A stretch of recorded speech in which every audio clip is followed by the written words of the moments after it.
Sobrang kangapo na sinabi ng angas ng Pinas General Casimero na sakaling naglaban daw sila ni Naoya Inoue nung nasa bantamweight division pa lang sila. Tiwalang-tiwala si Alas dito. Nawala daw sana Naoya Inoue na naging undisputed ngayon sa boxing sports. Kumbaga mga idol, harangan daw talaga ni Casimero si Inoue sa undisputed. Pero hindi nga ito natuloy mga boss. Sa rason na binawian ng titulo si Casimero dahil sa problema nito sa timbang. Sa mga hindi ko nakakaalam mga idol, ilang beses na po na hindi natuloy ang laban ni Casimero at Inoue. Una nga dito sa COVID-19, pangalawa matapos ma-resume ang laban. Bagamat humingi nga po ang top rank promotion, natapyasan ang kita ni Casimero, ganun din si Inoue. Pero hindi pumayag yung team Casimero mga boss. Dahilan para mapunta si Inoue kay Jason Maloney. At ang huli nga mga idol, nung binawian ng titulo si Casimero, tiwala tayo mga idol na sa mga panahon na yon, masasabi natin na hindi talaga magiging madali para kay Inoue na maging undisputed sa boxing sports. Dahil andyan pa si Casimero. Ito din ang sinabi ng ating pamansangam noong Manny Pacquiao mga boss. Tiwala din siya kay Casimero. Si Pacman pa mismo ang nagsabi na tutulungan niya si Casimero at handa pa ito i-promote ang laban ng dalawang fighter. Kaya sayang talagang pagkakataon na yun mga idol.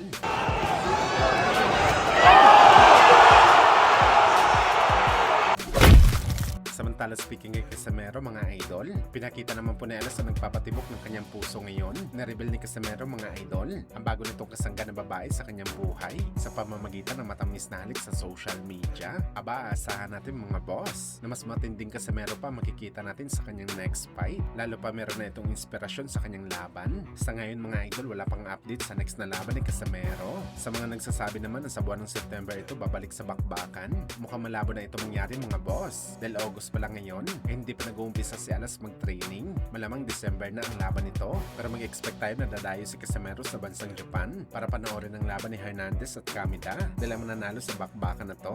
Posible makalaban ni Cuadro Alas sa December.